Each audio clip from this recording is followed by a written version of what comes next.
Hi friends, welcome to cinema artist best. Cinema artist பெஸ்ட்டில் இப்போ நான் பார்க்க போகிற திரைப்படம் என்னென்னா த வேனிஷிங் சோல்ஜர். இந்த திரைப்படம் என்னென்னா 2023 இது வந்து பார்த்திங்கன்னா ஒரு இஸ்ரேல் நாட்டு திரைப்படங்க.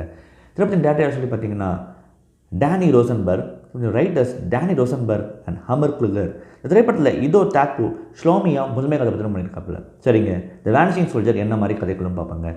படத்தின் நாயகனான ஷ்லோமி, அவன் வந்து பார்த்திங்கன்னா இஸ்ரேல் ஆர்மியில் இருக்கான். காசாக்கு எதிராக வந்து இஸ்ரேல் போர் தொடுக்கும் போது அந்த ஐடிஎஃப்பில் வந்து அவன் வந்து one of the militant. So அவன் தான் வந்து அங்கே ஒன் ஆஃப் மிலிட்டண்ட்டாக இருக்கிறதுனால காசாலாம் போட்டுக்கிட்டு இருக்கான். இதில் என்ன ஆகுதுன்னு சொல்லி பார்த்தீங்கன்னா, திடீர்னு அங்கேருந்து அவன் தப்பிச்சு தான் சொந்த அங்கேருந்து தப்பிச்சு வந்துடுறான். அந்த போர் சூழலேருந்து தப்பிச்சு விடன்னு தான் ஊருக்கு இஸ்ரேலுக்குள்ளே நுழைஞ்சிட்றான். நுழைஞ்ச அப்புறமா என்ன ஆகுதுன்னு சொல்லி பார்த்தீங்கன்னா, இப்போ அவனுக்கு 2 பிரச்சனை இருக்குது. இப்போது அங்கேருந்து தப்பிச்சு இங்கே வந்தது வந்து கவர்மெண்ட்டுக்கு தெரிஞ்சால் இல்லை மிலிட்டரிக்கு தெரிஞ்சால், ஏன்டா அங்கேருந்து ஓடி வந்தேன் எங்ககிட்ட இருந்து. ஏன்னா தப்பிச்சு வர்றது காசா இருக்கிற அமாஸ் டீம் கிட்டே இருந்தது. சொந்த அங்கே இருக்க முடியல, அதனால ஓடி வந்துடுறான். சொந்த வந்து உங்களுக்கு பார்த்தீங்கன்னா ஐடிஎஃப், இஸ்ரேலோட ஐடிஎஃப்ல தான் ஓடி வரான். ஸோ இது தெரிஞ்சதுன்னா இவனை வந்து கோர்ட் மார்ஷல் பண்ணுவாங்க, அவனுக்கு நிறைய பிரச்சனை உண்டு. 2வது பாயிண்ட் இருக்குது, இவன் மெயினாக எதுக்காக ஓடி வந்தான் அப்படின்ற பாயிண்ட் என்னென்னு பார்த்தீங்கன்னா, அவனோட காதலி ஸ்ரீ அவள் கூட சேர்ந்து வந்து இவன் வந்து சந்தோஷமாக வாழணுன்ற ஒரே காரணத்துக்காக, அவளை பார்க்கணுன்ற ஒரே காரணத்துக்காக தான் ஓடி வந்துடுறான்.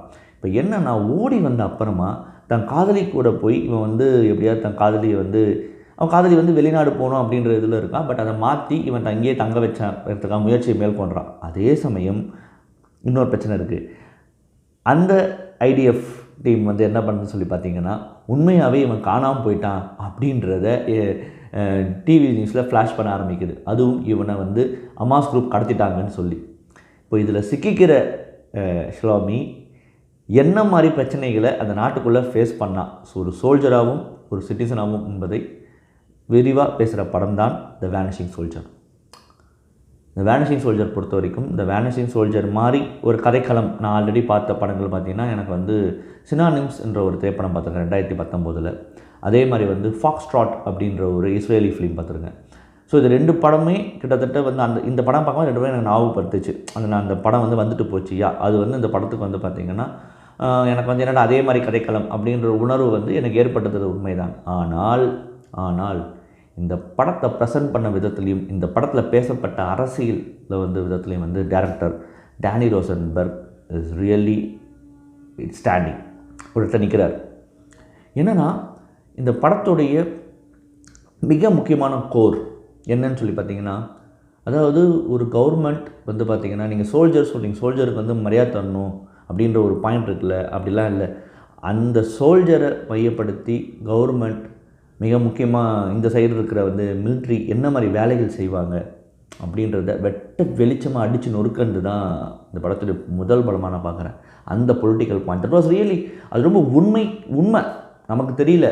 நம்ம வந்து ஒரு சிட்டிசனாக தூரத்தில் வந்து பார்க்கும்போது அது வந்து டிவியில் நியூஸ் போடுறாங்க நம்புவோம். ஆனால் உள்ளுக்குள்ளே இருக்கிற ஒரு விஷயம் இருக்குது பார்த்தீங்களா, இவன் ஒருத்தனை வந்து பகடக்கையாக யூஸ் பண்ணி ஒரு மொத்த இனத்தையுமே போய் அழிக்கிற ஒரு பாயிண்ட் இருக்குது பார்த்தீங்களா. ஒரு இடத்துல வந்து ஆம்புஷ் பண்ணி அட்டாக் பண்ணுற விஷயங்கள் பார்த்தீங்களா, அதை வந்து இந்த படத்தில் ரொம்ப அழகாக கொண்டு வந்திருந்தாங்க. அது இது எல்லாமே நியூஸ் ஓரியன்டாக கொண்டு வந்திருந்தாங்க. நியூஸ்லேயே இது எல்லாமே வரும். தட் வாஸ் ரியலி சூப்பர் அந்த பாயிண்ட்டு. 2வது வந்து நான் சொன்ன இந்த கோர் ரொம்ப முக்கியமான கோர். 2வது நான் ஆல்ரெடி சொன்னது தான், சொந்த நாட்டுக்குள்ளே அவன் எப்படி நடத்தப்படுறான், அவன் சொந்த நாட்டுக்குள்ளேயே இவங்களெல்லாம் தாண்டி தப்பிச்சு ஓட வேண்டிய சூழலில் தள்ளப்படுறான். ஸோ இது 2த்தையுமே ரொம்ப அழகாக வந்து டைரக்டர் வந்து கொண்டு வந்திருந்தார். அண்ட் இந்த படத்தில் எனக்கு ரொம்ப பிடிச்சது இந்த படத்துடைய film language, the way the director narrates the film. படத்தின் ஆரம்பத்தில் அந்த முதல் 10 நிமிடம் வந்து நிச்சயமாகவே பிரமாதமான ஒரு ஸ்டார்ட். அது செட்டப் அதுன்னு சொல்லலாம், சூப்பர் செட்டப். அதாவது அந்த அந்த அந்த 10 மினிட்ஸுங்க, அந்த 10 மினிட்ஸ் ஒரு விஷயம் பண்ணாங்க அந்த படத்தில். அந்த 10 மினிட்ஸுக்கு நீங்கள் வந்து உள்ளே உட்காந்துட்டிங்கன்னா இந்த படம் ஃபுல்லாகவே நீங்கள் உட்காந்துருவீங்க. ஏன்னா இந்த ஃபிலிம் லாங்குவேஜ் அப்படிப்பட்ட ஒரு ஃபிலிம் லாங்குவேஜ். நீங்கள் வந்து எதையுமே ஸ்பூன் ஃபிட் பண்ணாது இந்த படத்தில். நீங்களாக தான் எல்லாத்தையும் புரிஞ்சுக்கணும். அந்த வே இந்த விஷுவலாக இந்த படம் நரேட் பண்ண விதத்தில் நீங்கள் உள்ளிறங்கி எல்லாத்தையும் அணுகி புரிந்து கொள்ள ஒரு பாயிண்டில் தான் நம்ம வந்து இந்த படத்தை வந்து நான் பார்க்குறேன். ஏன்னா இது ஒரு சோல்ஜர் ஃபிலிம் அப்படின்னும் போது இது ரொம்ப ஹீரோயிக் ஃபிலிமாக இருக்கலாம், அப்படிலாம் எதுவுமே கிடையாது. ஹீரோவா அவனை ஹீரோன்னு வேணால் எல்லாம் சித்தரிச்சிக்கலாம், உள்ளுக்குள்ளே என்ன வேலை பண்ணிகிட்டு இருக்காங்க அப்படின்ற பாயிண்ட்டை வந்து தெளிவாக அடித்து நொடிக்கிருக்காரு டேரக்டர். அவரோட ஃபிலிம் லாங்குவேஜ் இது ரொம்ப வந்து ஒரு இந்த கதைக்கு ரொம்ப அழகாக ஆப்டாகவும் இருந்தது. ரொம்ப வந்து எனக்கு தெரிஞ்சு கரெக்டாக பொருந்திருந்ததுன்னு நான் சொல்லுவேன். And it was powerful in some instances two.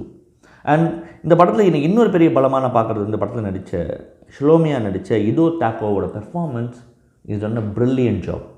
Actually அவன் தான் ஹோல்ட் பண்ணுறாரே, சாரி அவர் தான் இந்த ஒட்டுமொத்த படத்தையுமே ஹோல்ட் பண்ணி கொண்டு போகிறது அவர் தான்.